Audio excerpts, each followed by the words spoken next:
Hello everyone. So Mikhail is going to give his last lecture now, and okay, let us pay attention. Thank you. Yeah, you're right. Thank you. Yeah, it's the fifth and last lecture of this little lecture series, and today finally I'm getting to non-equilibrium systems. I was hoping when I prepared the lectures that I would have two lectures for this topic, so I would have other things in mind that I would like to tell you, which I will probably not be able to do so, but yeah, let's get started, and maybe at the end I'll give you just a rough sketch of ideas that I would have discussed otherwise with you. So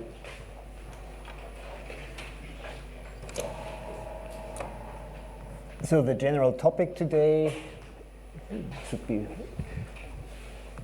number 6 in my chapter number 6 would be non-equilibrium physics,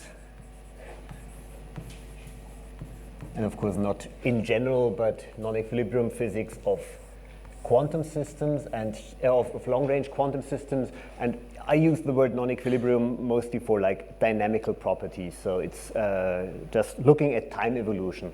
And then from the discussion that I had when I discussed also with you this Katz prefactor, you may remember that the argument was a bit that when the Hamiltonian has specific properties, like some funny scaling with the system size, some non-extensivity in the time evolution, this corresponds to something like a change of or it will affect the time scale on which things are happening, because in the time evolution operator, e to the minus iht, Hamiltonian and time, of course, occur as a product. So if the one has a funny scaling behavior, this may correspond to a funny scaling behavior of the other one. So, and this is exactly what the topic will be now. So I'll be looking at some dynamical problem and look at the time scales and how they are affected by the presence of long-range interactions. And in my first, I have two types of problems that I would like to discuss. The first one is relaxation or equilibration of such models, and the second would be propagation of whatever through the system. The second part, unfortunately, will probably not take place in today's lecture, but the first one is the relaxation timescales. So 6.1 would be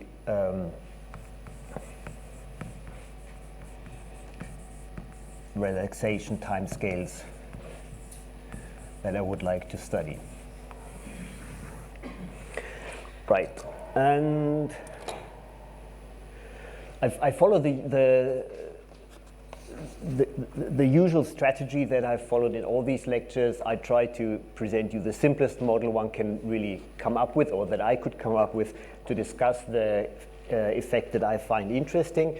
And in this case, for this model, it's going to be a quantum Ising model, but in 1D, of course, as always, for simplicity, but this time in a longitudinal field.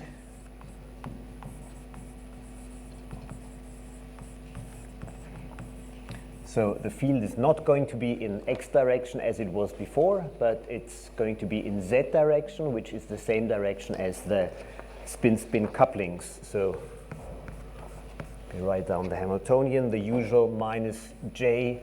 You want me to use the Katz scaling or not? I'll use it this time, and then I discuss both cases in any case. So I didn't want to make this create the same confusion as yesterday.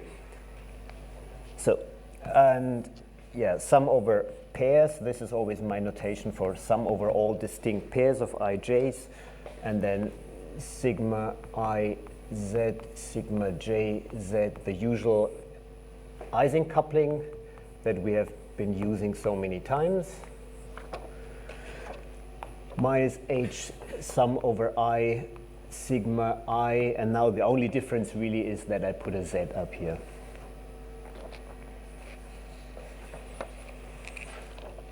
So the advantage of this model now for an analytic calculation is, and we'll specifically use this advantage, is that all terms in the Hamiltonian commute with each other because all the sigma z's commute, and this can make our life significantly easier, and this is more easily solvable.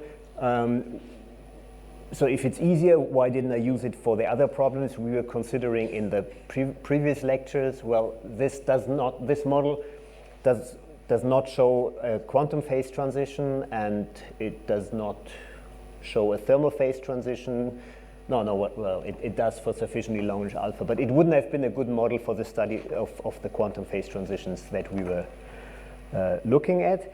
But for our problem now here, it's a good model. And as you will see, when I presented anything with this model at a quantum conference, then there's usually someone saying, oh, but isn't this a classical model, so that's not really quantum.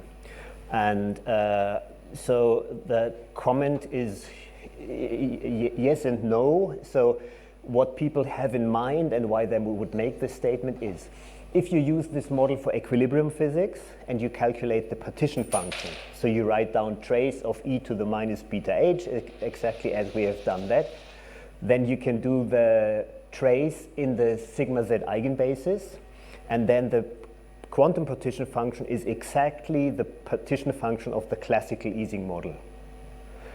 But we're not doing equilibrium physics, and with this model that we're doing, and you will see this in a second, we can, this has very much quantum effects. So just as a spoiler, if I do dynamics for this model and I start in a product state, in a full product state that has no entanglement at all, this dynamics can create entanglement in the state.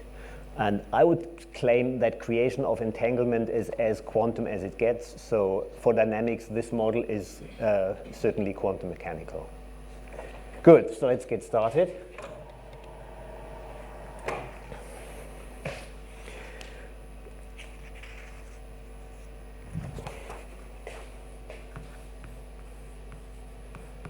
Our goal is going to be, we want to calculate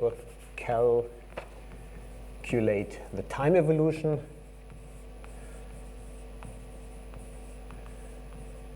and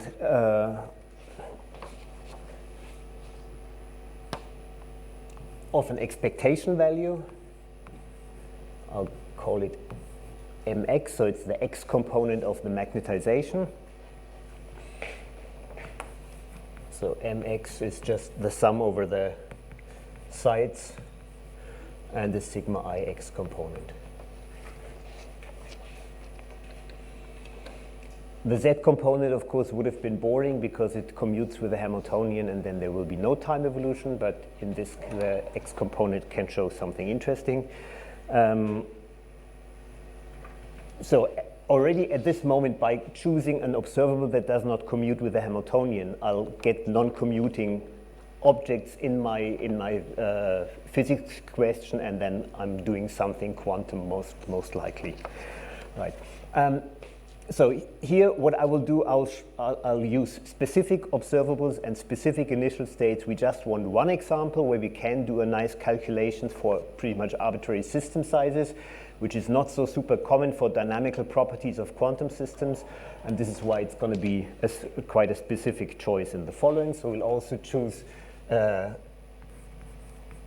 initial state, and this is going to be the fully x-polarized state.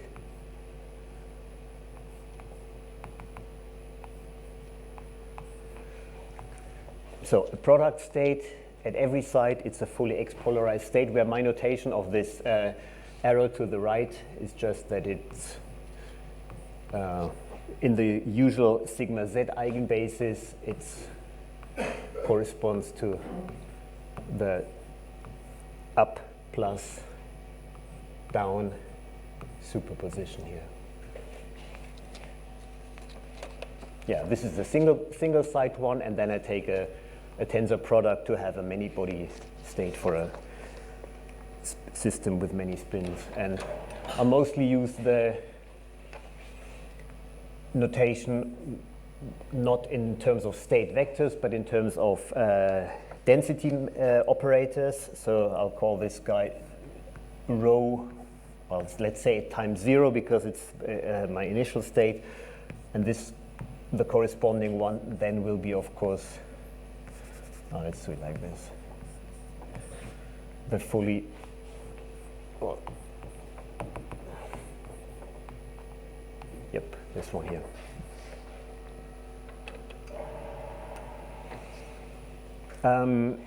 This is more specific than I need for this calculation, so I will do the calculation for this special case. I can do the calculation for any observable that contains just sigma x's in some way, but you can have different coefficients or something like this, or you can look at a single sigma x site, which for our setting, because we use a homogeneous initial state, will be the same anyway in terms of results, except of a factor. So we could also use sigma 1x, so at some site that we're choosing that would be the same.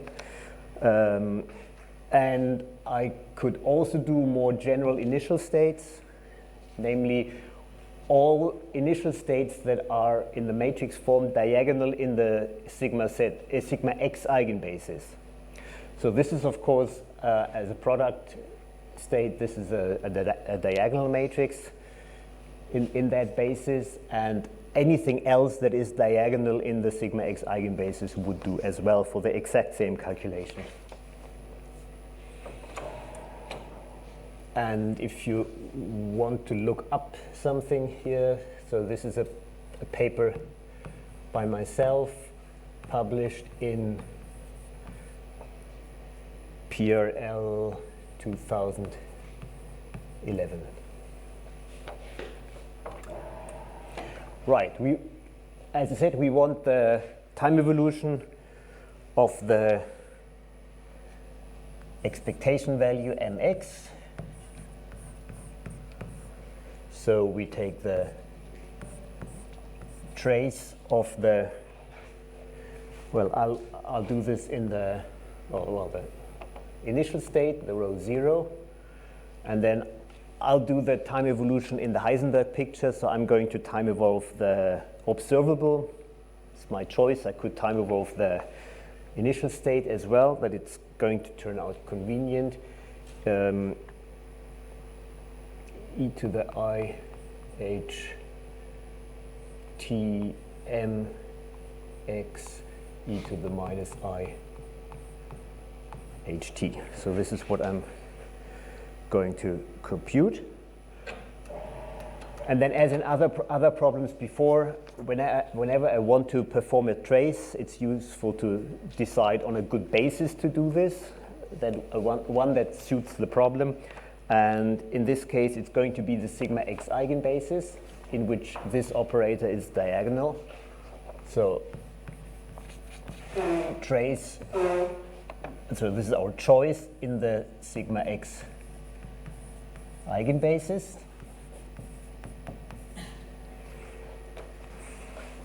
And now comes an important observation for being able to do the calculation. So we do the trace in the sigma x eigenbasis, so think of this here as a diagonal matrix.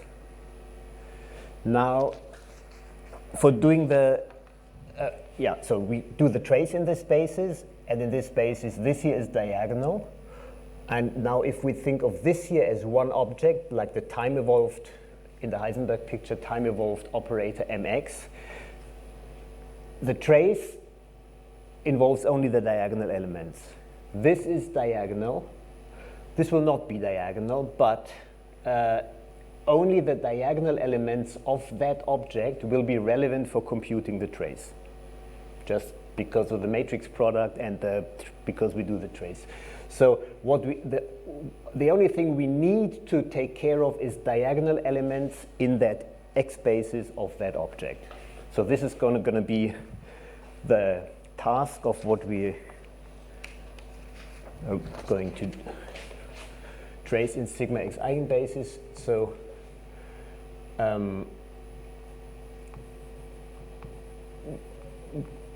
diagonal in X elements of this time-evolved operator, which I call mxt, are needed. Only the diagonal in X, in the X basis elements. Okay, this was the one simplification which tells you why I chose this diagonal in X initial state. This is what makes the calculation possible, part one. And then the second special choice that I had is the Hamiltonian with only commuting terms. And because of that, the fact that all terms in the Hamiltonian commute, we have another advantage for the calculation. So the time evolution operator, e to the minus I ht, I can write, unlike for a model where you have non-commuting terms in the Hamiltonian, I can write as a product of terms, a product of exponentials. So e to the I t j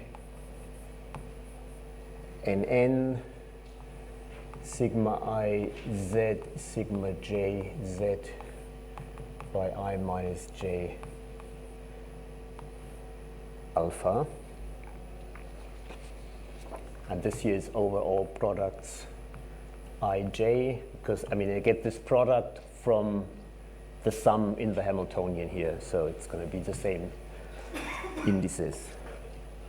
Right, so I have here time evolution operators that or sub-evolution operators that I will call uij of t. And I can, of course, with this product, assemble the total time evolution by a product of these single ones. This is because I have only commuting terms in the Hamiltonian. Okay, the advantage now is that we can look what a single one of these evolution operators does to our observables, and then we can generalize this to many of those. Sorry?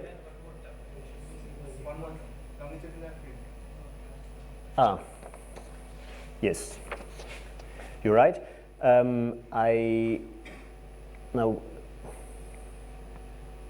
Okay, let's do h equals 0 for simplicity. This, I mean, of course, it also turns out only as a product here.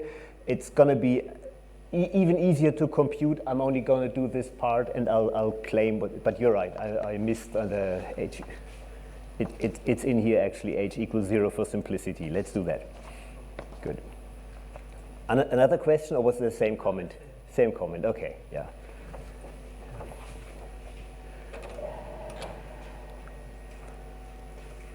Okay, so now let's look what a single one, or I'll be looking actually at a pair of those U operators will do to one of these sigma ix operators. As I said, because of translation invariance of initial state and Hamiltonian and observable, I can as well look at one of these sigma ix instead of the magnetization, same thing, apart from a prefactor. I time evolve this one by, let's start with this one here, U for the site I and one of its neighbors at the distance delta.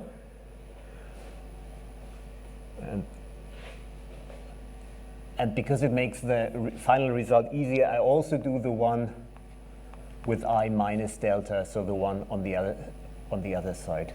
And then, of course, I need the same thing here with daggers, I plus delta dagger, and U dagger I, comma, I minus delta.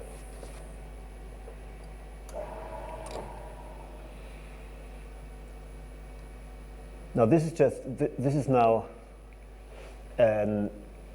applying this operator from the left and the Hermitian conjugate from the right. and doing a little calculation with the commutation relations of the x and z. This is really a few lines, not more than that, and I'll tell you what the result is. We're not going to do this here.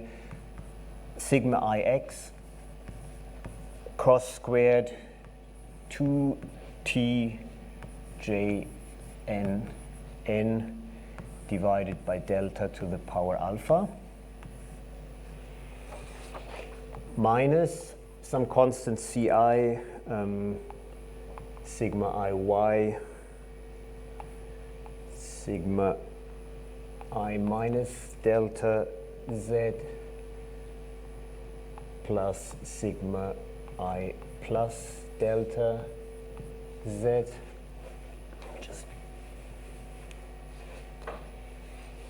And another constant C2, where I have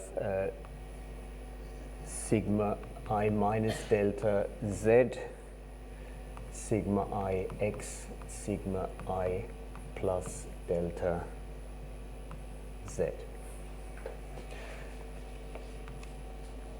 These constants, of course, I get out of the calculation as well. They will be irrelevant. I won't even write them down here in this case, because the argument now goes as follows. We said that of the time-evolved magnetization, we only need the diagonal part. So we need what is proportional to sigma x's. This will be what is diagonal in the eigenbase of sigma x. And these terms aren't. Now you could say, well, but if I continue with my program of applying these uij's here to the result here, maybe I will generate operators that are sigma x diagonal again. But you can try this for, see if there's a chance, and it's not too hard to convince yourself that when you apply another time evolution operator, that will never involve the same sites I and I minus delta again, because that's our only interaction between the two that we have. You will never be able to turn one of these here into something that is diagonal in the sigma x basis. So the point is that these guys exist here, but for our calculation for the diagonal elements, they will be irrelevant. And this observation, I think I have to give credit, I stole from a guy, Gerard Emch, in an old paper from 1966 that I somehow came across, and I think it's quite nice. So from this we can conclude the only thing that we have to do now, we did this now for one pair of those partial time evolution operators. Now we have to do it for all the other pairs, so that we get to the time evolution of this sigma ix, and then of course we can sum them for the total magnetization. And this is already enough as an observation to obtain the result. Leave a little bit of space here maybe for something that I want to include still. Product delta from 1 to n cos squared 2t j n n. I'm not sure, this should be no, but delta we use as a distance here. I thought do I need to go up to n? Yes.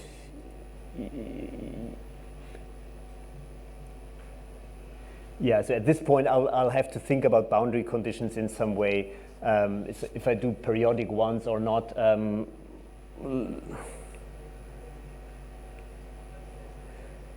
So if it's periodic ones, then I should have n half here, I guess. this will not be relevant for the discussion finally, but I of course have, depending on the boundary condition, I have to say which ones of these delta terms I have and so on. Let's do periodic, and then the maximum distance should be n-half, and I'm always looking left and right of a side. That should be all pairs included. I think it should be n-half. Huh? N-half. N-half sounds right, yeah, I also think so, yeah.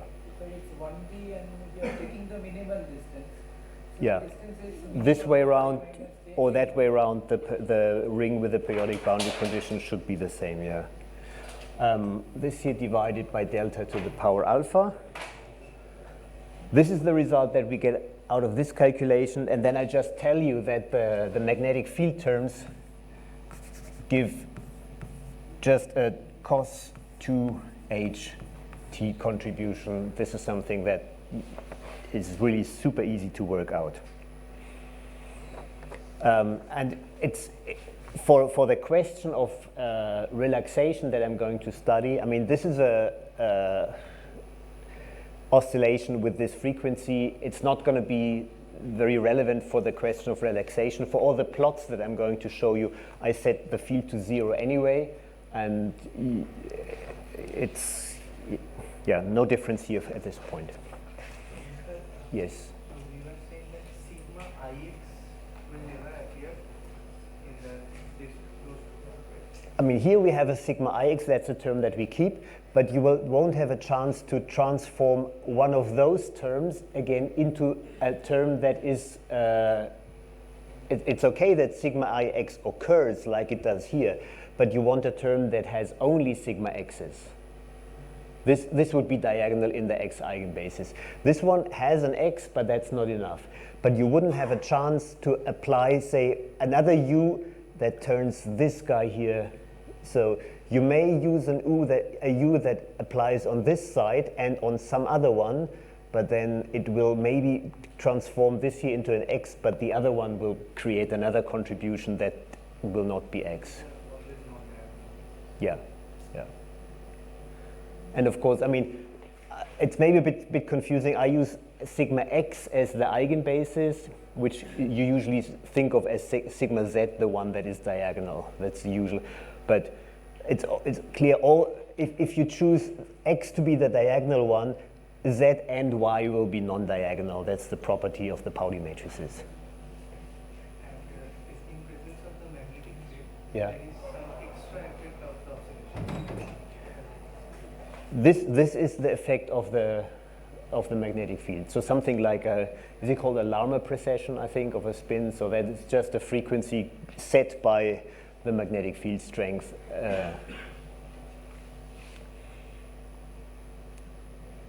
Other questions? Feels like that C2 term can also contribute to the sum, to the trace. The C2 term? Yeah. No, because when you trace, then this guy here will give 0 in a trace. So if you talk about the initial state where you have all the sigma Yeah. pointing on the x direction. Yeah. So in that, when sigma z applies on one of these sigma x basis, it will make it one up and one down, right? In the sigma x basis. Yeah.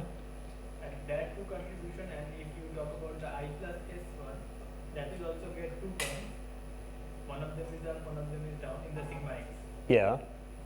And you have sigma x acting, which keeps it, let's say, sigma x up. But then when you trace over the subspace where you have up and down, Yeah. So up and downs are going to vanish, but the up terms will contribute, right? No, it's Yeah. not that, right? So trace you can always, you can decompose the product in subspaces. So one of Yeah. them will be, let's say, sigma c. So when you trace in the sigma x basis, so the trace of sigma yeah, will yeah. be So the trace will essentially, you can think of as, when you do the trace of this term, to do it separately on this term, on this you do a trace, and on this one. And if one of them has trace 0, the overall trace of that product is 0. Because they live on separate sites, and because of that, the trace of one side is really unrelated to that on the other side. That's okay. Okay, let's have a first look how the result looks that we have. I mean, this now is for the time evolution of this quantum expectation value, it boils down to a product with n or n half terms. I mean, this is we consider as solved, right? I mean, this is as much as you can hope for usually. So it's compare this to the dimension of the Hilbert space 2 to the n, then this is I would say quite a success, this formula. Is that the, yep. All right. Now, okay, this is a plot of the result that we have here. And you see I plotted not the m, but just a single sigma x. But as I said, this is going to be the same, only that it starts at 1 and not at some value n. And then this is a linear time axis here. And I plotted several system sizes, but you cannot really distinguish them because they all lie on top of each other. So it starts somewhere at 1, which is, we started in a fully x-polarized state, so sigma ix is 1. There is overall a sort of decay, and superimposed some slight oscillations happen, and then a rather quick decay to 0. And I don't even remember, I think that was alpha equals 1/2 in a one-dimensional chain that I took here for the example, but they all look very similar. This is why I'm showing only the one. And this is alpha, yes, alpha smaller than d. And the difference, I think, is very pronounced. The first observation, this is now on a logarithmic scale, on a logarithmic time scale. I showed different system sizes from 100 to 100,000, and the curves look quite boring. If you would look very closely, they would still have this little oscillatory bump here, so this does not necessarily go away. But the important observation that I want to make is, of course, that the time scales are hugely different. I mean, again, this is a log scale here for the time, so the behavior is strongly slowed down with larger and larger system sizes. So if you remember this plot there for the HMF model that I also drew quickly on the board in the very first lecture, I believe, where you observed in this classical model the dynamics, the relaxation dynamics slowing down, and then this is, of course, in spirit very similar to that. But the reality is quite different, and we will get to this in a second. So first observation here, of course, for alpha between 0 and d, the relaxation timescale diverges with n. Now we have used the Katz factor in this calculation.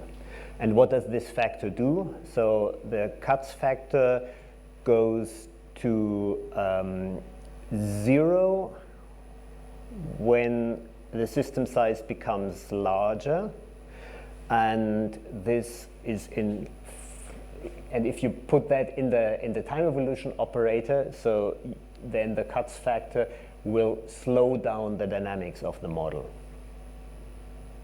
That's the kind of argument that I made before, that if e to the minus IHT, if you have something here that when you divide by some power of n in the Hamiltonian, this corresponds to slowing down the Hamiltonians in here. So now we could say, well, let's have a look how the non-scaled result looks like. If we use the Hamiltonian without the Katz prefactor, what is different? And then for alpha between half the dimension and the dimension, okay, so for larger than the dimension, we have already seen before that we don't, I mean, the Katz prefactor doesn't do anything. So in principle, this plot is valid for all alpha larger than d half. It will all look qualitatively similar to that one. So in this case now, they all fall on top of each other, which tells us that in the region, at least alpha between half the dimension and the dimension, we have, by introducing the Katz factor, we have introduced the slowing down of the dynamics with increasing system size. So that, in this case now, this was artificial due to the Katz factor.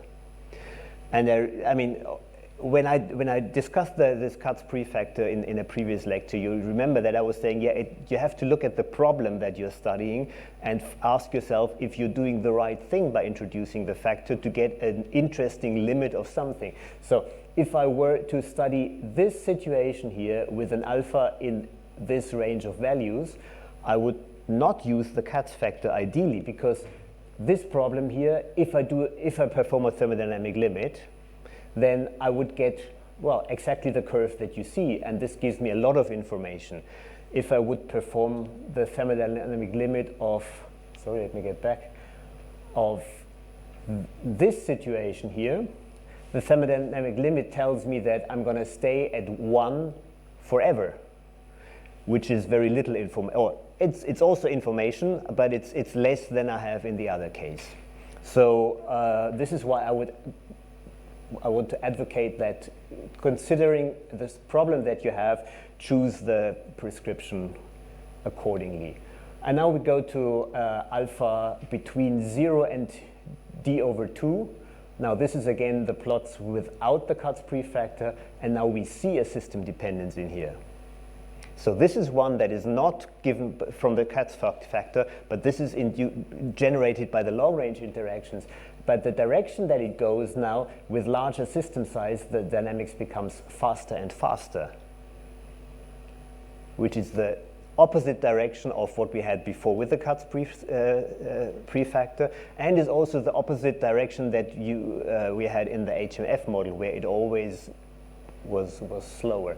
So somehow this, I would say the acceleration of the dynamics is not so counterintuitive either. I mean, I think if I have a system and instead of connecting, say, only nearest neighbor with a Hamiltonian, I connect also sites that are far apart. I mean, that dynamically I manage to relax my system faster, because if I have, say, many up spins on that side and many down spins on that side, that the direct connection can speed up things. I think it sounds quite reasonable. So this is what we find here. We find an acceleration of the timescale, and one can do an analysis of the relaxation timescale, deriving an analytical bound, and this is what the bound. It's in reality an upper bound, but it matches like extremely well with numerical data. So I believe that it is exact. And the relaxation timescales vanishes with this power here as given in the case. So, let me just finish the one argument. So now that I see that I have this scaling here, and if I want to take a thermodynamic limit, so what would I now do ideally? I would choose a Katz prefactor that I read off from this here, and there will then be another rescaling. It will not be the usual Katz one, not be no rescaling, but something in between, and this will bring all these curves that I have here on top of each other, and this would be, for this type of system, I believe, a reasonable thing to do. Yes, you had a question. Why should we have this separation of behavior at d by 2? Like, how is it? This I don't know. I mean, I get it out from the calculation, but so I have a suspicion that it is here a specific thing that has to do with specific choices of initial states and the specific problem. And why do I say that? There is a paper by Takashi Mori where he looks at the same type of question, but with a completely different argument for the transverse field easing model, and he finds what I believe more expected threshold at value for this kind of speeding up of the dynamics for alpha. Oh no, sorry, no, I'm confusing something. No, sorry, I retract the comment because I believe he uses the Katz prefactor, and then this argument is not. So the honest answer is I don't know why it's d over 2. On the one, let me just make one more comment. I mean, we are now because we did equilibrium physics for 2 lectures, we are now used to alpha equals dimension as being the threshold. But in reality, you could say, well, we have also found other thresholds. We have found other thresholds up to which mean field exponents are realized. That was higher than the dimension. And so, or where a phase transition disappears, that was at twice the dimension or so. So we have found different thresholds of alpha. And so in principle, we could say, well, this is yet another one, another value of alpha where for this type of problem and this type of question, something happens. But I'm also not 100% satisfied with this observation, and I would like to understand better where this d over 2 comes from and how general it is, but I don't know yet. So sorry, there was a question in the back. You pointed at the intuitive picture that if you have larger system size, sort of because you're interacting more, easy to realize. Yeah. But the same thing does not work with HLF as we discussed and as you showed in the very first lecture. I know. It's What is the so of course, I mean, I have a very naive picture of saying, well, if everything is connected or more strongly connected, it sounds reasonable to me that parts can know quicker of each other and reach a certain, whatever goal you call it, quicker. But this is a very hand-waving, vague argument. And of course, many other things can happen in a dynamic. It can be that when increasing the range for a dynamical question, more local minima and maxima and barriers also are created that somehow slow down the dynamics. So many other things could happen that counter this effect. But in a very naive first thing, at least I can think of one reason why in some cases it leads to that speed up. But I wouldn't claim full generality because I can think of counter mechanisms to that. Who's next? You. If you design an experiment, will you see this speed up or that will be the ultimate test of whether we have to do scaling, whether it relaxes? Well, I mean, if your relaxation has the same strength of pair interactions when you vary the system size, then you would see it. I think that's the point. If your system does not, if it changes with system size, you will see something else, which could also be realized. But this is really, you write down what you have in the Hamiltonian. This is how the couplings maybe change with system size, or in general they don't. And then you try to do this calculation, and if you want to do a limit, then you may decide to do a rescaling, but then also to make conclusions about the original model. But yeah, if that's your model in the lab and you do a measurement, then that is what you will see. Okay, so after the system relaxes, does it become spin up or spin down in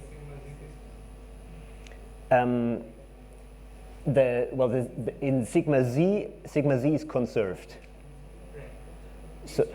So this initial state that we have will have sigma z 0, I think, because it's fully x, and it will remain there forever. And more, yeah. So all the sigma z's will be they will not be affected by the dynamics at all. And this is, of course, what the sigma x are doing. And then because this here, in reality, this is a quasi-periodic function. So these are just many cosines with different frequencies. And it will never really converge to something. So there will be a part in this plot somewhere far out there, or let's say here, somewhere far out there, like much, much further than where you will have a revival away from 0 that you would see on the scale of the plot.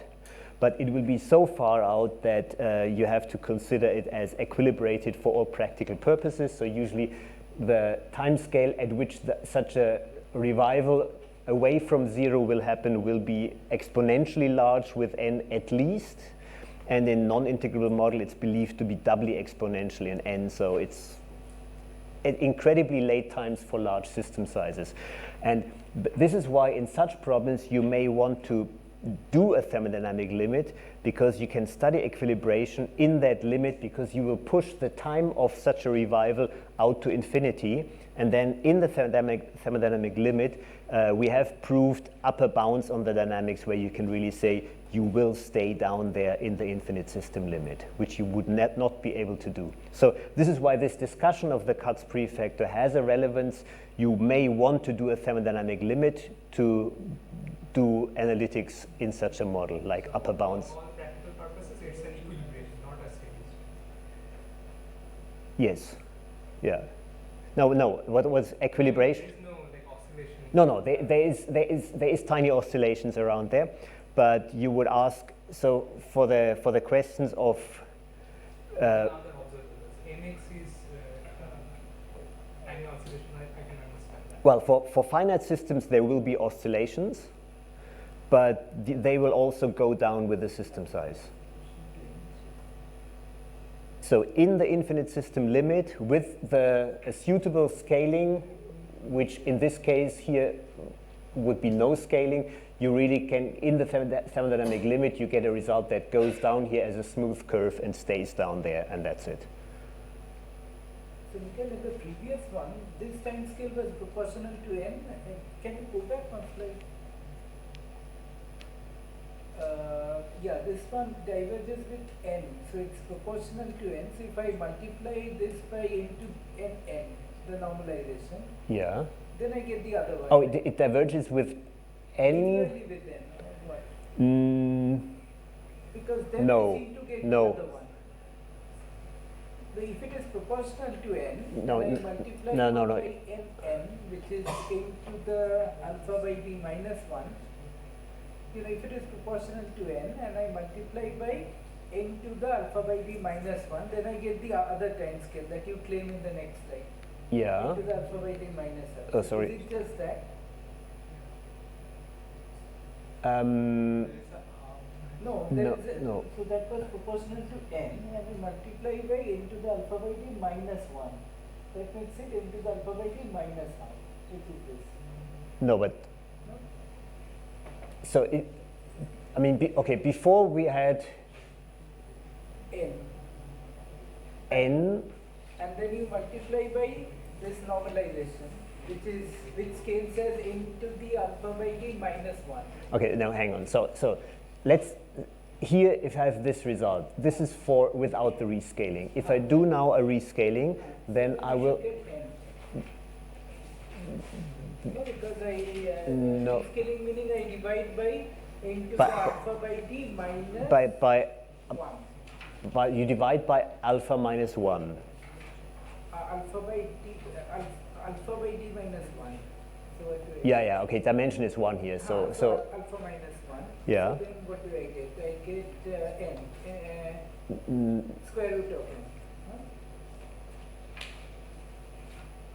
No, I'm just trying to figure out, maybe I'm yeah, you get square root of n, yes. so then the relaxation time increases with n. So do I recover the other one? Yes. You recover. Yes, the other yes, one. Okay. yes. So it's just a question of time scale. I see the same behavior, excepting that I need to wait longer. And so Well, yes, it's a question of, but the effect of the rescaling does not enter in a trivial way, saying it's not that you would say, okay, here the prefactor occurs as a product with the time.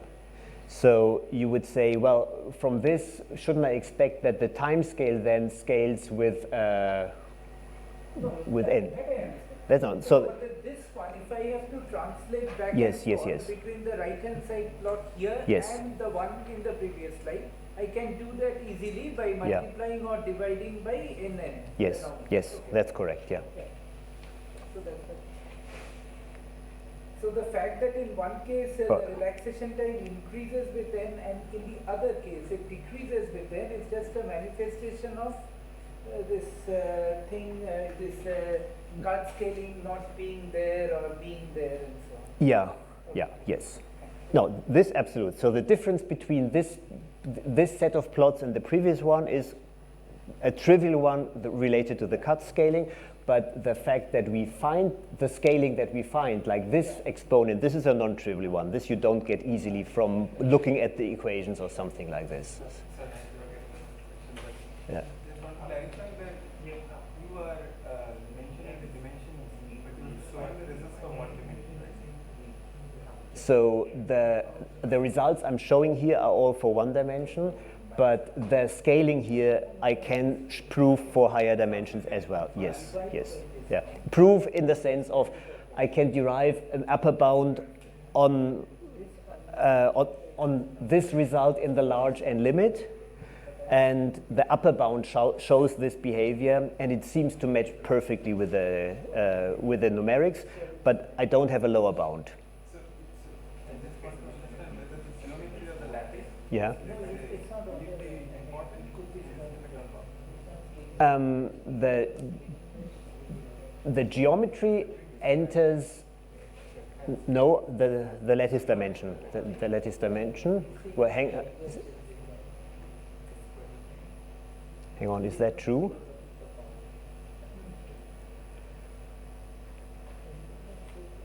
I think it's a more of a regular lattice.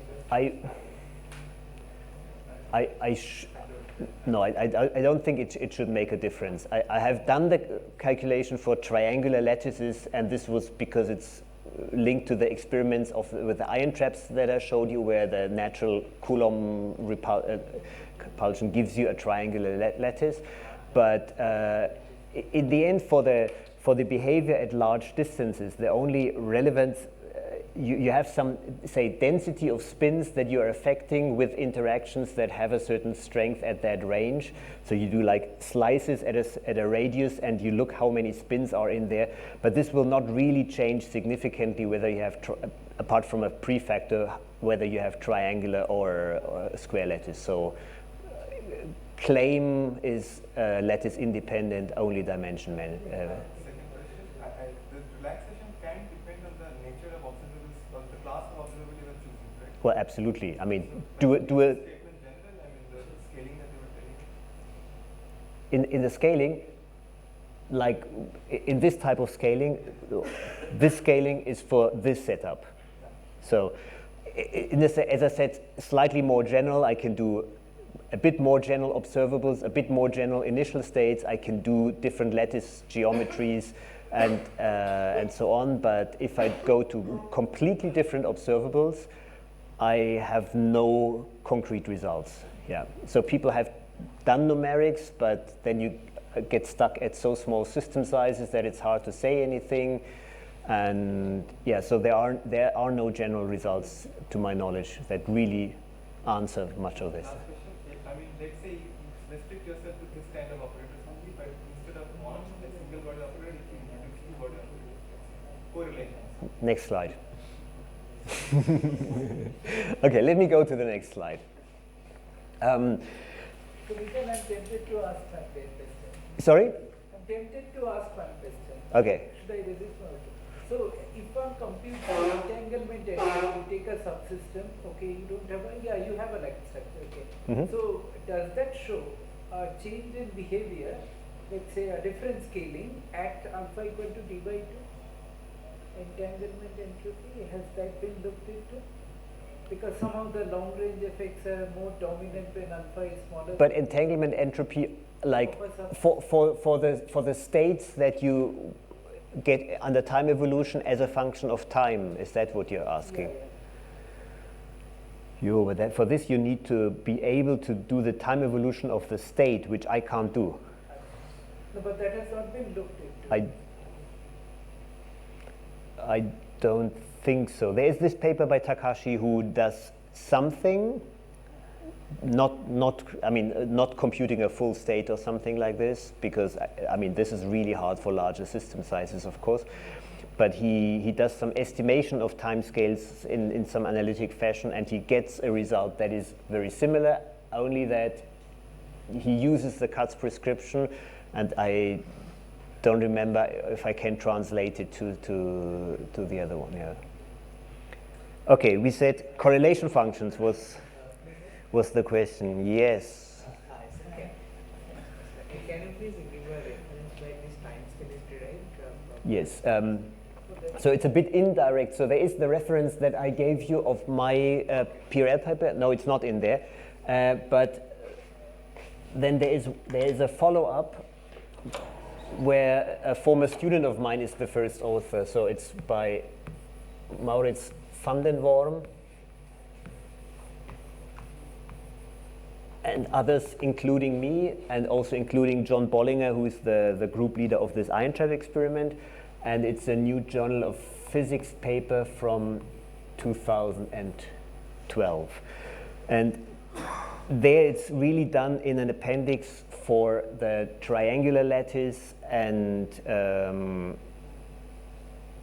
the correlation functions that I'm going to show in the next slide, but it's sort of implicitly contained in terms of the method how this is done. Yeah.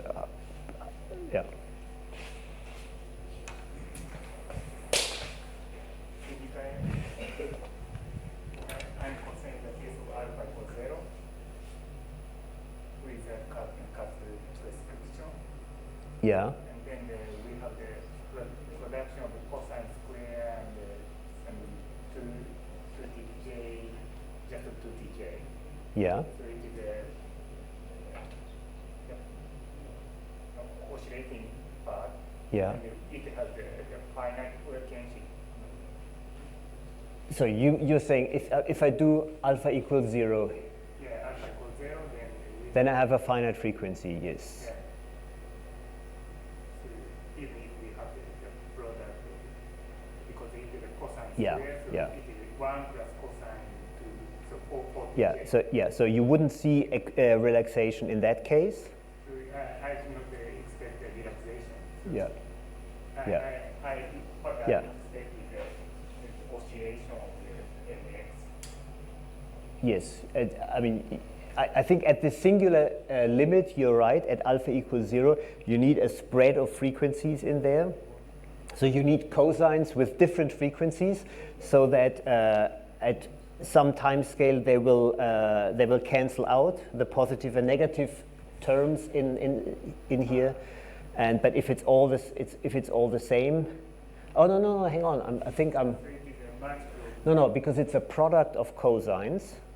So We have several. I think it will look for alpha equals 0. It will turn into, as a function of time, something that starts here, goes down, Yes. and this is the one frequency sort of that you have here. This is what It does not. and this here should, with the Katz prescription at least, this should become wider and wider for larger systems. With a cut factor. With a Katz factor, yeah, and if you do a large system, then you will see something that looks like this, and then you stay down there. With cut. Yes. Why is so fast? Because with cut, n factor is more as 1 or n, or alpha equals 0. So n factor. This here will be close to 0, yeah. Equals to 0, so the cosine inside the cosine is 0. So we have a multiple of 1. So we just have the cosine 2h No, I didn't. in the limit of n3. So, okay, so we say, okay, we have one frequency, so we have periodic behavior, right? A product of many cosines will make the oscillate of many cos squares will make the behavior sharper. So for smaller n it will be broader, for others it will be sharper. And then the n will will change the time scale so that everything will happen slower and slower. So I believe that these peaks are just with increasing n are pushed out further. I'm concerned with the decreasing of the time scale.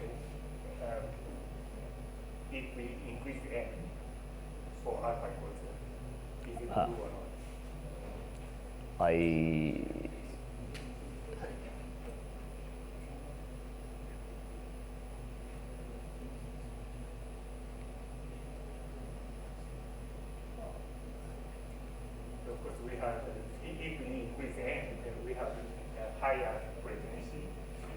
Yeah, I mean, but the other effect that you have, that increasing n also makes this here narrower, which also pulls it in here, and this would be the other effect, I guess, that pulls it in. So you have something here. This independence changes, and with this included makes it slower, but the power here makes it go in. And the power here makes it go in with some velocity, and this will give you the square root, I claim. But I guess we should discuss this after the. I think we're getting distracted too much by this.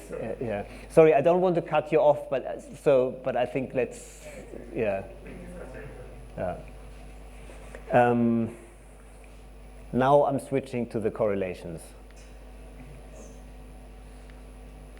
Sorry, this right. Or let's do the one first.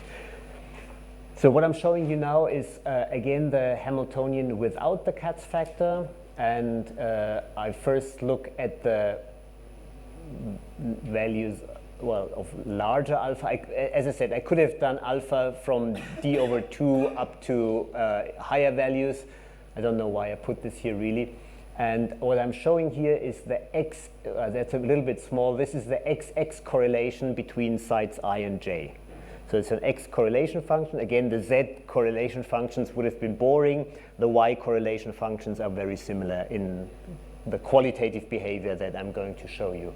And then what we observe is we start at the initial value and we see some sort of relaxation as well. All the curves for different system sizes. Again, I plot here different system sizes. They lie on top of each other, exactly as we had for the single spin values in the system without the Katz prefactor.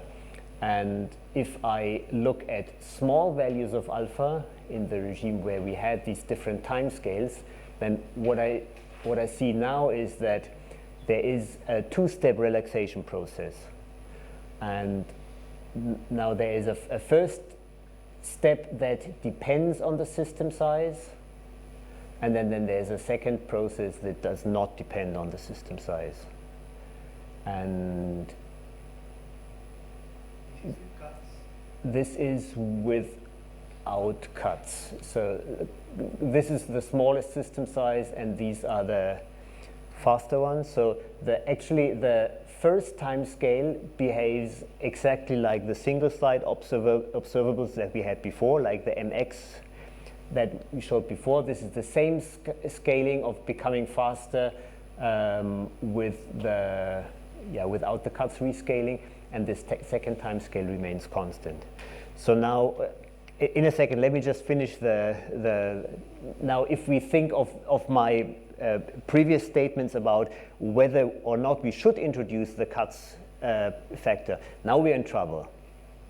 So now there is no good choice anymore that is valid for the whole problem we are looking at. So I can use no Katz factor and nicely observe, say, in the large system limit this time scale, but I will lose in the thermodynamic limit all information about this time scale, because it will become in the limit essentially an instantaneous decay to half, and then decay at some time scale of the order 1 for the full decay. Or we use a rescaling that puts all these curves here, this part here, on top of each other. That is the rescaling the same that we would have before, but then we would see this here happening at later and later times, and the second decay would be pushed out to infinity. But then we have to decide what we're interested in. When we say sometimes this, what people in the quantum community sometimes called pre-thermalization, so you have a first step of equilibration but not the final one. If that's your interest, you know what to choose, and if you say, oh no, I want to study the late time scale in the system, then it's a different way to proceed. You had a question. So you have plotted this correlation between I and Yes. But distance between I and J, doesn't it depend on? Yes, it depends on I and J, but it does not depend from the overall qualitative plot. It does not depend on I and J. So you can use. There will be a factor in the time scales that changes, but there's no. I mean, the scaling all remains unaffected by this. Can you understand this two-step relaxation physically? Can I? Can you understand this two-step relaxation physically?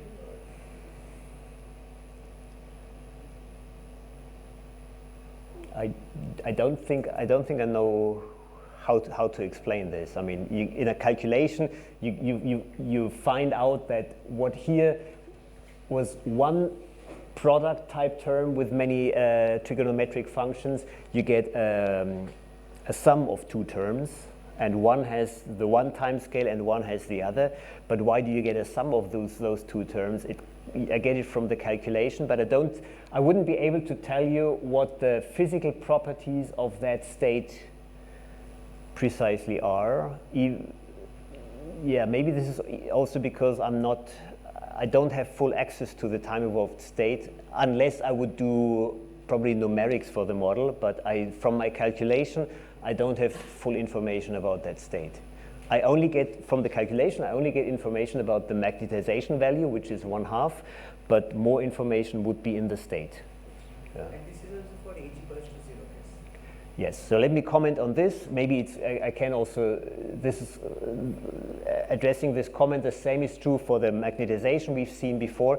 I always showed H equals 0, like no field result, but the difference would just be that on top of what you would see here, there would be a superimposed oscillation from that value going down and to minus its value up. So there would be an oscillation with that amplitude, and the oscillation frequency of that curve would be set by the magnetic field. So instead of this shape, you just have a wiggling up and down between initially +1 and -1, and later say +1/2 and -1/2 with this Lama frequency oscillation.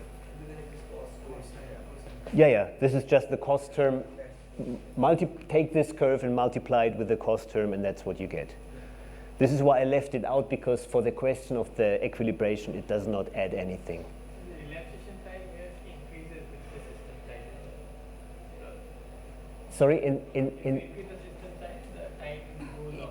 well, so the real relaxation time, the final one, is constant with the system size, and it becomes faster with increasing system size here.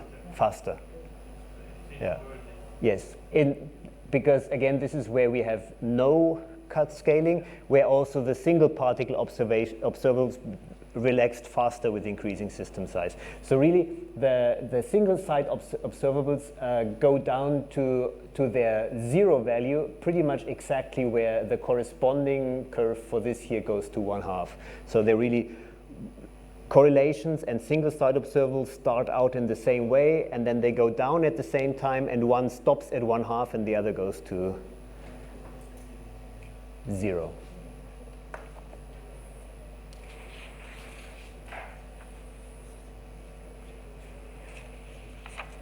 Right, and maybe as a comment going further, the one reference that I would recommend that has totally different methods, but studying this type of problem is by Takashi Mori.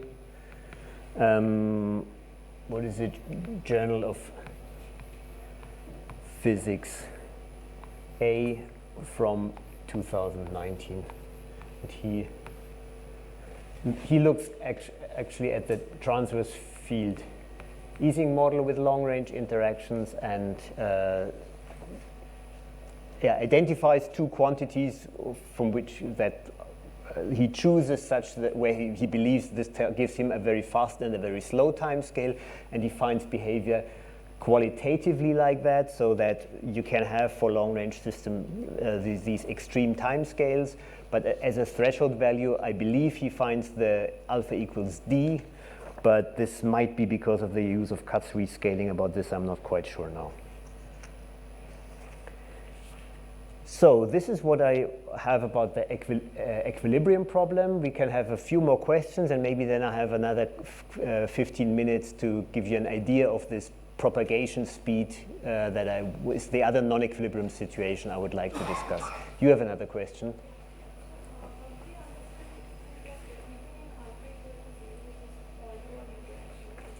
Oh, you have to speak up, please. Even if alpha equal to 0, Yeah.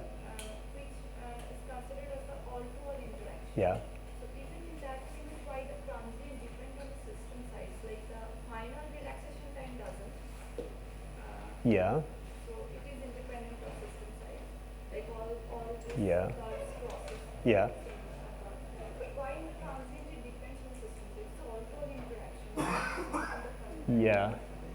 How do we understand this physically? Physically. So otherwise I would have pointed to a product of more and more cosines, which makes the a product of cos squares becomes an ever sharper function, which pushes, makes it. Mathematically, it's Yeah, yeah. right, this comes out. But what is the reason physically? Like why in the transient? Because it is all-to-all interaction. Yeah. I don't understand it physically why. But Because the larger it doesn't depend, the final relaxation time. That I understand. But I mean, if so, relaxation, I would say is so. The entirety of the system determines somehow what the state is to which a system relaxes. But I mean, if all are connected to each other, so they're influencing each other, driving the whole system towards the equilibrium state. But now, if they're all connected with each other, doesn't it sound reasonable that they can all influence each other quicker to go to whatever that equilibrium state is? But that shouldn't depend on system size. Or I'm missing something there. No, but if you have more and they all want to be in the same situation, then the drive maybe becomes stronger. Is that the? Yeah. So I mean, long-range systems, it's of course hard to say you divide them in two halves. But if you think of the larger system being two halves, each of them would go to the equilibrium state, would equilibrate. Each is an all-to-all system. This is an all-to-all system, and that's an all-to-all system. This one would go to its equilibrium state on a certain time scale, and that one as well. And now you have these two systems, but on top of that, you make them into a whole system. You add very many bonds between all across these two systems that you add to the whole thing. And the number of bonds that you add scales also again in the n squared, should be an n squared number with the system size, and by this I would think you can enforce this equilibration more faster. And then why this comes like Why why this comes to a same point after a certain time? to this 1/2 value? I don't know. A similar question was asked before. To understand what happens at this plateau, it would be helpful to have access to the state, so that I can look what is that state that I stuck at. But with this method, I have access only to the magnetization value. I don't know more about the system than what I'm showing you, because everything else is so much harder to compute. And otherwise, I could maybe do simulations for small system sizes, but I can't do a nice result with very different system sizes to observe scaling. So again, this is in general not a solvable model where you can say you can compute the time-evolved state or anything like this. It's really the specific setup in terms of initial state and observable. This is what I can do, and not much more in the model, unfortunately. The last equilibrium point, which is for larger system size, it takes more time to reach the next equilibrium. As a plateau gets reached by No, this with larger system size, the fast equilibrium. the first relaxation becomes faster and faster. But from that point to the next equilibrium. Yeah, so you remain in that plateau for a longer time. Yes, but because this is fixed and this becomes earlier. And this is something, so I think an interesting point. So what you get in the large system limit is a strong or even infinite separation of timescales. You have you happen to have two phenomena happening at different timescales. In the large system limits, the timescales become infinitely separate. And I think this can be interesting from several perspectives. Like the one is that there are certain theoretical methods that make use of strongly separated timescales in the system. So there are certain approximations that you can do in calculations where this is your assumption, and one is, for example, the kinetic equations that we heard about in Alessandro's lecture yesterday. No, where did we hear about kinetic equations? Alessandro. Yeah, Yoshi's of course, but also Alessandro had, I think he had quantum kinetic equations, where timescale separation is usually an assumption, and here you have a good chance of having that. And also people are interested in what is called non-equilibrium phases of matter. So where people try to, when you have a system that is not in equilibrium, which obviously it wouldn't be on that plateau because it can still relax, but you stay there for a very long time, you may have, this is also in the spirit of what Yoshi did in the talk today, you may have these long times where you remain there, where in his case you have the Vlasov dynamics, where you say, I have a system that is not equilibrated, but I still may be able to give it a good statistical description and maybe distinguish phases and study phase transitions in that phase that in reality doesn't exist forever in a finite system, but for a long time to be interesting. And I think this is, indicates that these types of systems with the strong timescale separation, you have a good chance of having something like this. So there's no more questions at the moment, so I will, what do I have? 12 minutes. That's good. So what I'm going to do is I'll sketch just the type of problem I would have studied with you otherwise, and flash some results to get you interested in it, and then I'm going to stop. Sorry? Certainly not. No, but it's, yeah. So, okay, this was equilibration, and now I want to study a different problem, which is propagation. And I'm, so this should be 6.2. And I'll just sketch what I mean by that, propagation. And the tool I would have introduced, this won't really happen here, would be a mathematical tool called a Lieb-Robinson bound.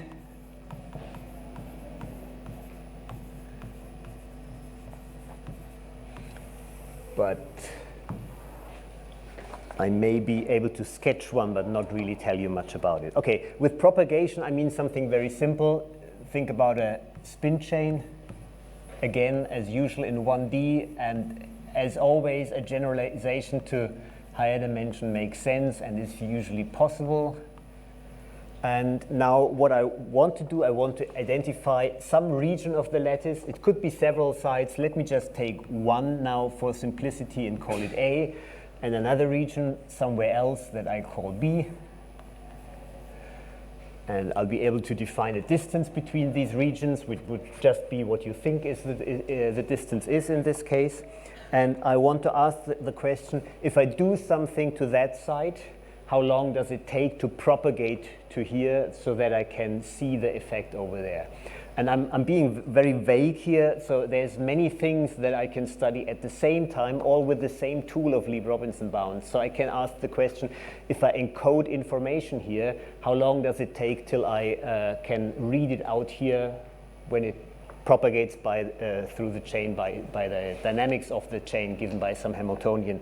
Or if I have the whole system uncorrelated in its initial state, how long does it take until the region A and the region B can be correlated, like more strongly than, higher than a certain threshold or something? So, and this works for correlations, excitations, information, whatsoever. I mean, it's the same type of problem, and the answers will be quite similar, well, with some fine print. And so, yeah, concrete example could really be, you have this in a, say this is the usual Ising chain. You say the initial state is all spin up, and then I encode information here by saying a I encode information by either at time 0 flipping that spin or not flipping that spin, and I ask until what time can I know whether I have flipped the spin here or not, and this is how, after what time the information has propagated to that other side. And if this is a short-range chain, so nearest neighbor interactions, then the expectation would be, if that is the distance between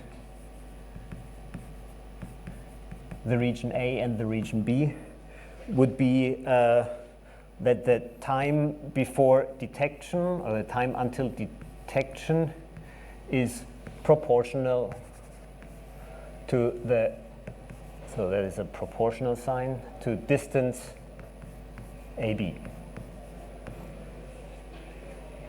Like if you think you have an excitation that propagates, you have a wave that propagates through some medium, you would expect that there's, well, and the proportionality factor is called the velocity, so that's not so surprising. This is the short-range expectation, and the object that in quantum physics, originally from mathematical physics, is used to have a very general result from which you can derive such a behavior. This is the so-called Lieb-Robinson bound, and I'll write it down, and I could spend probably half an hour explaining more details around it, but so you have seen it once, and then I show you plots of that bound. And what I'm showing, let me write down what I'm showing here is a Lieb-Robinson for finite range interactions, finite range interaction. There are very rigorous versions of that in the maths literature. I'm not going to do anything of this. So the object that is looked at is some operator that lives on the region A, that is time evolved in the Heisenberg picture, and another operator that is or observable in general, usually that lives on the region B, and I look at the commutator of the two and take the operator norm. So I'm asking how strongly do these operators commute. Now if you take time 0 and A and B are different regions, then the commutator will be 0. When you time evolve this operator, effectively the size or the shape of the operator, its support, the domain where it lives on, will spread in space. And at some point, well, and then when the overlap between A and B becomes larger, the commutator between the two can become larger, depending on the observables, of course. But this is a way to estimate how long does it take that something that happens at A for any operator ends up on that side for any operator, and we're going to bound, or Lieb and Robinson bounded this object, and what you find is an upper bound with some constant, a bunch of quite boring and trivial prefactors, like it depends on the norm of that operator, it depends on the norm on that operator in a linear way. It will depend on the size of the regions A and B, so A and B. One can make a better bound and find that it even depends only on the smaller one of the two. I'll keep it simple here, so this can all be improved. And now comes the interesting part. And the interesting part is for a finite range system, an exponential of V absolute value of t minus d, the distance between A and B.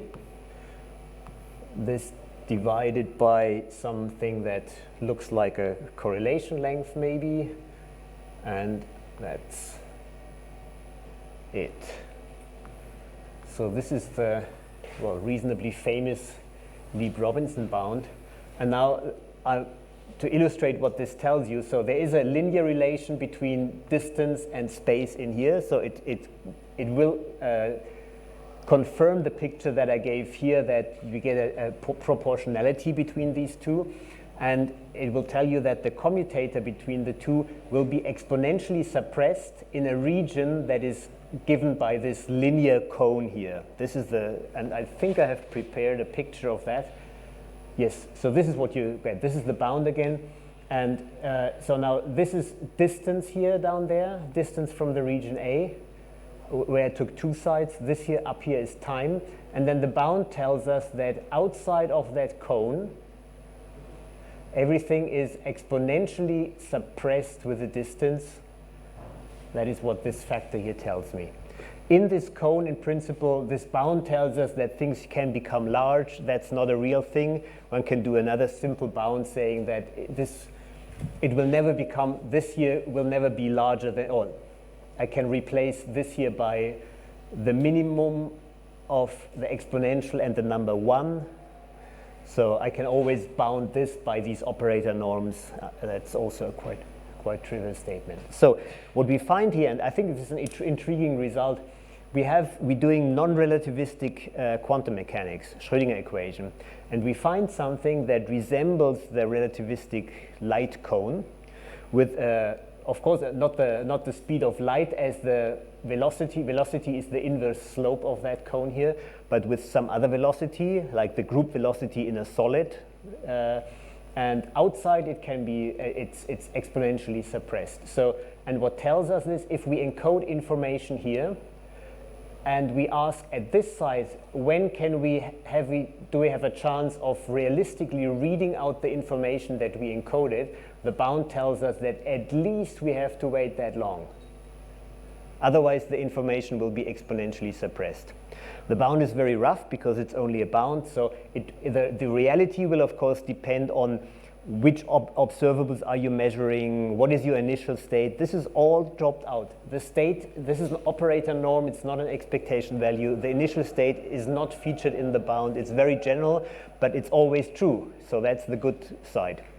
It's always true except for long-range systems where it's different. And now we are at 2 minutes before the end of these lectures, so I'm going to show you a bound I derived with some students a couple of years ago. And I'm not going to walk you through the details. I'm going to tell you. So this is a bound that I've written the version for alpha smaller than d because that's the one where the changes are strongest. And there is a rescaling in time in the bound. And the other change is that, okay, this looks a bit different. The important thing, I still have an exponential in the velocity and time, the same as I had here. That's essentially the same term. But the exponential decay with the distance is replaced by a power law decay with the distance in this case. That's maybe not so surprising because we have power law decaying interactions.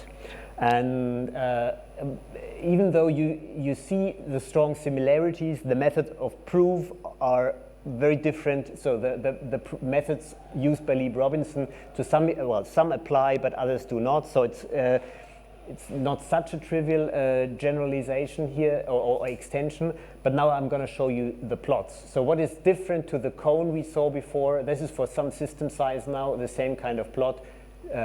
Distance, like spatial coordinate and time, and the cone is where we can have a significant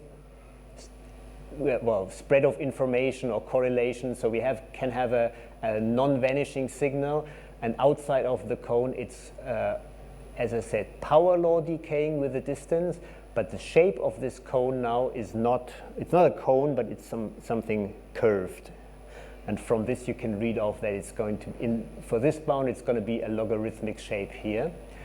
So the shape has changed, and the other thing has changed. If I look at the bound now for systems that are larger, then the curves remain similar, but occur at different times. So things can be transmitted faster and faster with increasing system size.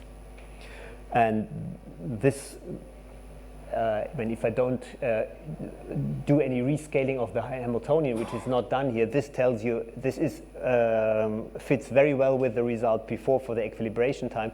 Dynamics can become very fast in the presence of long-range interactions. So you can, in the limit, or when you make n very large here, you can reach extremely fast a certain faraway point. And interestingly, it depends not only, at the last thing, so what I find intriguing is, so say you want to spread information up to that last point here on that left plot, up to here. You encode the information in A, and when you want to ask, when do I find it here? Okay, it's at that time. And now, even though you spread only to this point number 5, you add other spins from site 1,000 to 2,000 to it, like far out there. And the addition of these spins will make that down here from traveling from 1 to 5 becomes faster. So this is an extreme case, I would say, of a collective effect where you say it's the whole number of the spins, because there are many and quite strongly connected, that will affect even how fast you can go from site 1 to 5, even if you're adding only site 1,000 and a 2,000 with long-range interactions to your system, which I find quite intriguing. In these plots, I forgot what I used for the plots, but I probably used 1/2. So it's something between 0 and 1. And this bound, again, in this bound, I have, well, you can read it off from here, I have alpha equals d as the case. No, it's like this. So the bound in this form, as I've written it, is valid for alpha up to d. And for alpha smaller than d, I believe this is the only bound that is available in the literature. For alpha larger than d, there are other bounds with, that are tighter than this one, which can give other shapes of cones, like where it's not a logarithm, but the cone has a power law shape. But these techniques apparently don't apply in this setting. So. You mean that alpha larger than d and a strictly finite range is? Yes, and there's well, at least something like 10, 20 papers where this was explored, because things get quite complicated. Because it's about, you can derive a bound, but then you have to ask, can this bound really be satisfied, or is your bound not good enough to give the right result? But a short summary is, for alpha smaller than d, this is the only and therefore best bound available in the literature. For alpha between dimension and some larger number, which depends on the method used and especially the question asked. There are a couple of bounds where you get a power law decay, a power law shaped cone, but no scaling with the system size in the bound. And then from some threshold value on, like in the case of existence of phase transitions, you will then have a transition to the short range, which is linear behavior of the cone. So in this sense, the three regimes that you have in equilibrium of, say, strong long range with mean field type behavior is maybe this one. Then you have an intermediate one with intermediate long range with non-nearest neighbor properties, with in that case not linear cones but power law shaped cones. And then you have the short range regime starting at some exponent. Depending on the exact question, sometimes it's 2d or 2d plus 1, or yeah. So as we can see, if I increase n, then is it like that there you need more time to reach information? Yeah. In the large n limit, that would be the conclusion. And then, of course, you can ask, well, but doesn't this violate relativity or something like this? But no, I got this question quite often. It's like, no, then the whole theory, including non-relativistic Schrödinger equation, is not valid anymore at some point. When you are getting correlation, you are getting a bound, like the system cannot be correlated instantly. So when you ask about correlations, when you start in a product initial state, so no correlations at all, and you're asking how long does it take to have correlations between site A and somewhere else, then this will be bounded by correlations not exactly by this bound, but by some integral over the bound. The exponent will slightly change, but this is what I mean. Fine print I didn't have time to go to, but this bound will determine the time you need to create correlations between site A and somewhere else, and the time will become shorter and shorter. But for long-range systems, there is this paper by Srijan and I think Alexander Silver was also one of the authors at some point. Yeah. So they showed that the entanglement growth, the difference is quite dominant in the short range and long range. But the bound tells us that the correlation is spreading much faster. Yeah. But in the entanglement growth is exactly the opposite. The growth is much slow. Yes, but now you have to be careful between what can happen and what does happen. So the same is, I'll explain what I mean. So there's also, you find many examples of long-range systems where the reaching something becomes extremely slow. There are lots of examples of slow dynamics. And there you have so this here says, if you create the right setting there, that you can be that fast, like spreading somewhere here. But you will find many long-range systems where it takes extremely long. And the reason, I think, can at least in many cases traced back to, if you go with alpha, if you go towards alpha equals 0, you create an additional symmetry in the system. So if that symmetry prevents you from certain type of dynamics, you may see, or you are close to alpha equals 0, you will have something like say an integrable model with a small perturbation, kind of, which is given by this, that you're not at alpha equals 0. Then you will have, then the slow time scale, the integral model would have one type of equilibrium, the other would have, the non-integrable model has another equilibrium. And the time scale to get there will be somehow inverse proportional also to the size of the perturbation. So you can create easily a very slow time scale in a long-range system. And this is, the bound tells you you have a chance of finding a situation where it's super fast. In a short-range system, no chance of finding something that is that fast. I was wondering, so the class of operator that we're choosing, is it local? Here for the bound, I mean, local in the sense that this here lives only on B and this here lives only on A. That is local in that sense. Probably it might be also the case that entanglement is a high model. Yes. This may very well have to do with that. So yeah. And the size of P also doesn't scale with L. Like when you increase the system size, you keep the size of A and B fixed. Well, this is what you usually do, because otherwise the size will enter here. But the bound is valid. Also, you can do, say, a half line of the system being the region B. This is all right with the bound, but it may lead to not so interesting results here.